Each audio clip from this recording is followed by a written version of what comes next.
Señor, tú eres justo, tus mandamientos son rectos.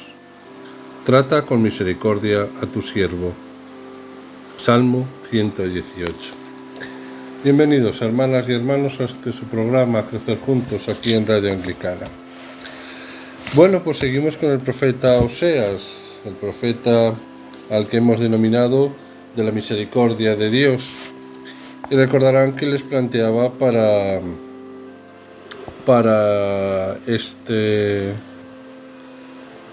programa meditar el texto de Oseas desde el capítulo 1 versículo 2 al capítulo 2 versículo 3 que hoy leímos antes de concluir el programa.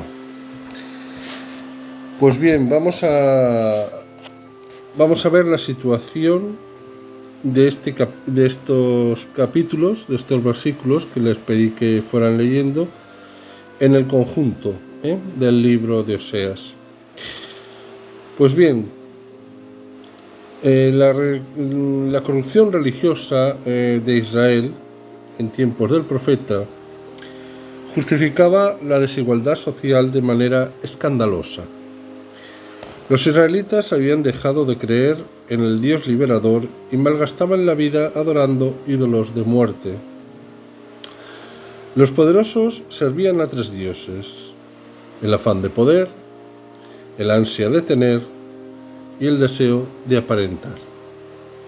Los pobres sufrían en silencio y buscaban apoyo en la religión que mostraba un Dios impasible ante su dolor y exigía un culto pomposo pero alejado de la justicia y la misericordia. Ante esta situación, la primera tarea del libro consiste en mostrar que Dios no es ajeno al dolor humano ni apático ante la injusticia. Los tres primeros capítulos constituyen una hermosa metáfora que, mediante la descripción del matrimonio de Oseas y Gomer, trasluce el auténtico rostro de Dios. El Señor no es una divinidad fría y remota, sino que tiene entrañas de misericordia y una capacidad ilimitada de perdón. La ternura de Dios no se aviene con la injusticia humana. Por eso la segunda sección del libro, Oseas 4:1 al 9:9, constituye una denuncia contra la injusticia reinante. El profeta fustiga a los sacerdotes. En el capítulo 4, versículos del 1 al 11, condena la idolatría, del 12 al 19, y arremete contra la casa real, capítulo 5, versículos 1 al 15. Denuncia la falsa piedad, en Oseas 6, 7, en el capítulo 7, versículo 2, capítulo 7, versículos 13 y capítulo 8, versículo 14. Delata las conspiraciones palaciegas en el capítulo 7, versículos de 3 al 12, y finalmente augura el trágico final de Israel a causa de la injusticia y la idolatría en el capítulo 9, versículos 1 al 9.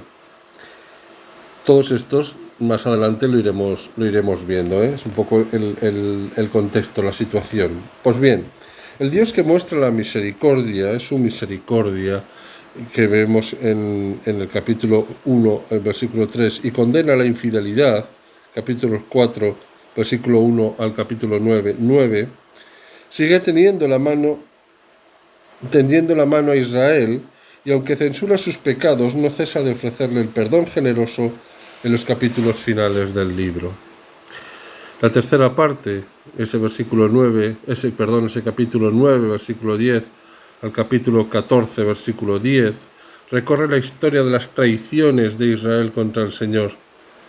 Destaca las infamias, 9, 10, el falso culto, 10, versículos 5, 9 y 15, y la maldad y las injusticias en el capítulo 10, versículos 13 al 15.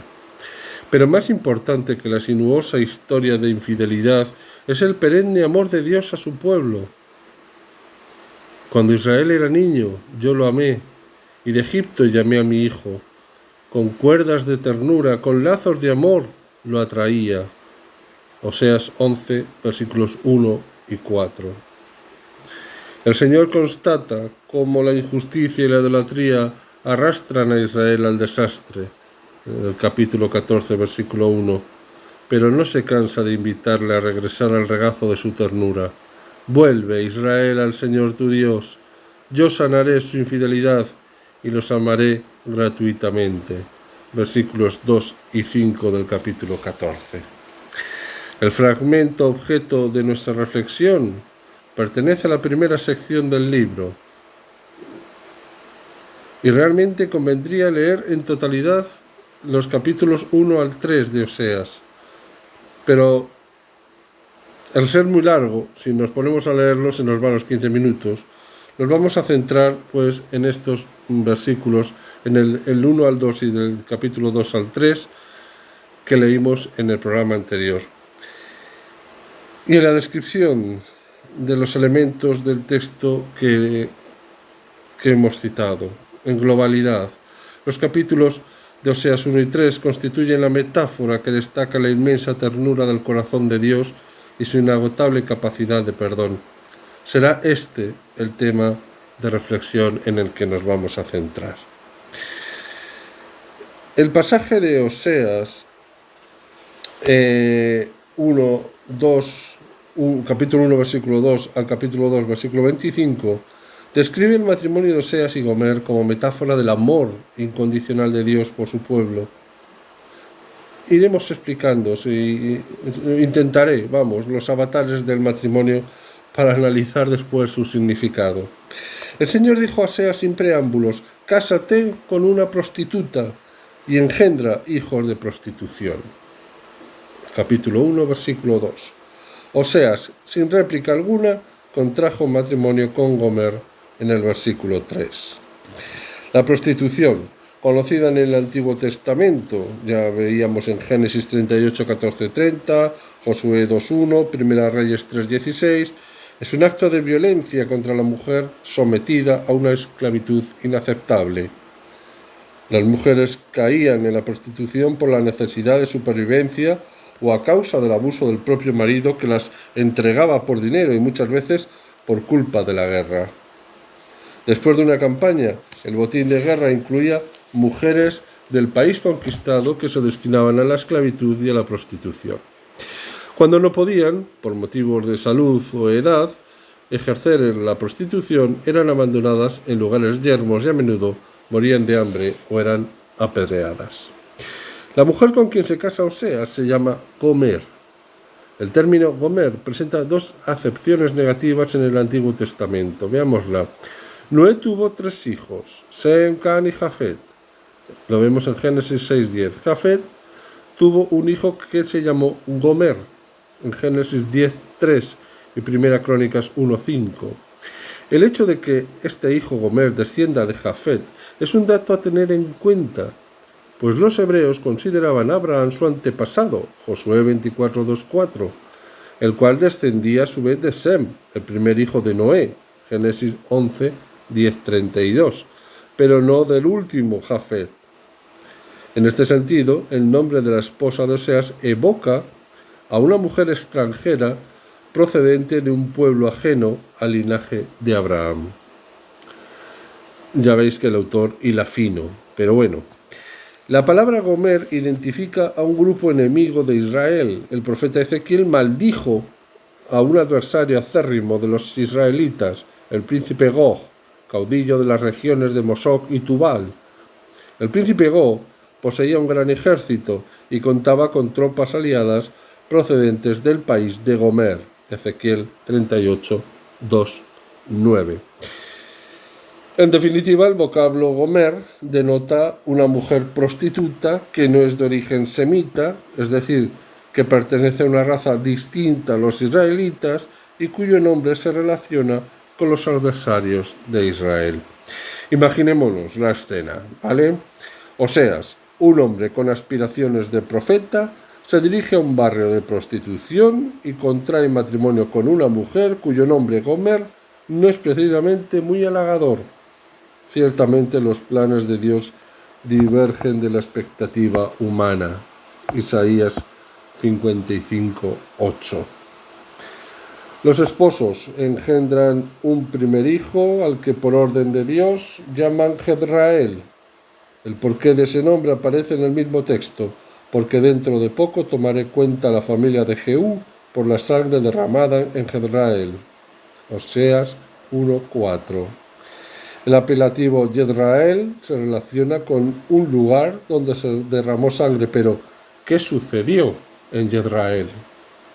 El término Jezrael identifica un valle situado al oeste del Jordán, entre las montañas de Galilea y Samaria. La ciudad que da un nombre al valle se llama también Jezrael.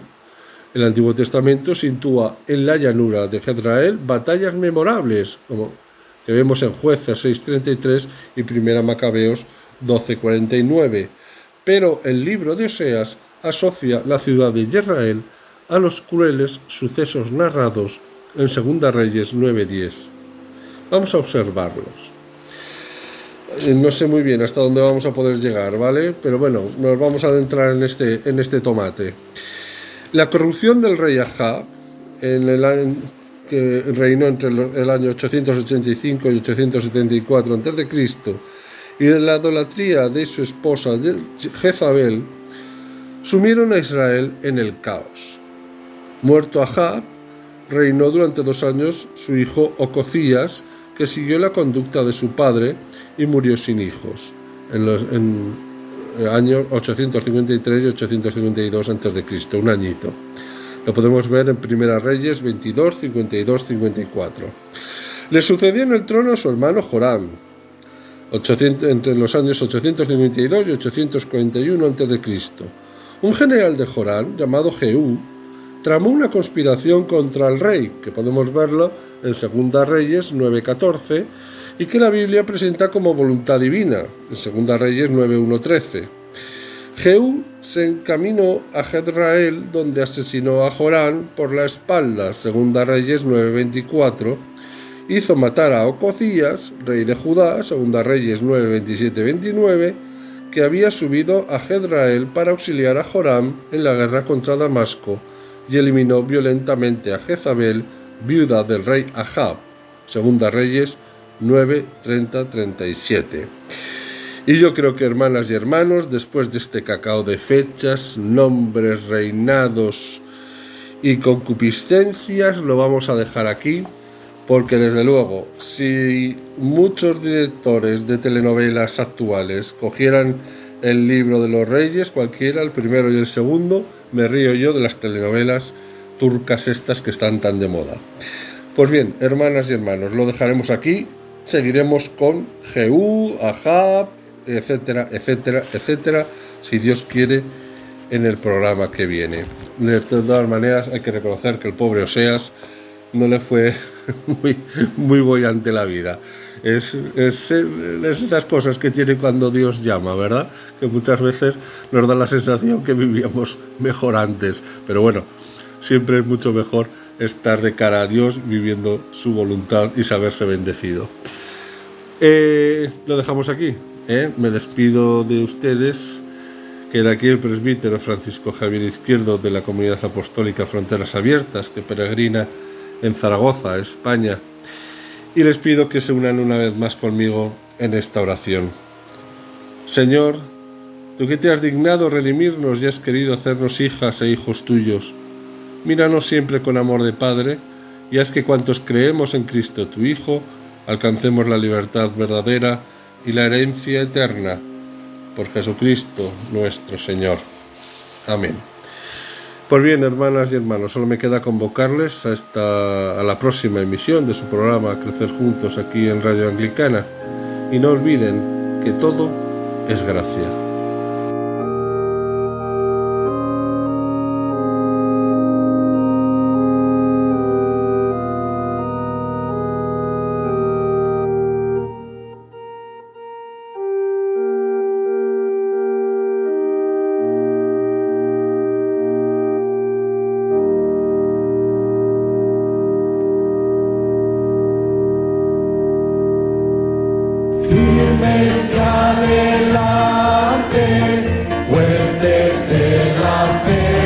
Usted está en sintonía de Radio Anglicana, transmitiendo vía internet en www.radioanglicana.es. También puede escucharnos en su dispositivo móvil, descargando nuestra aplicación para Android e iOS.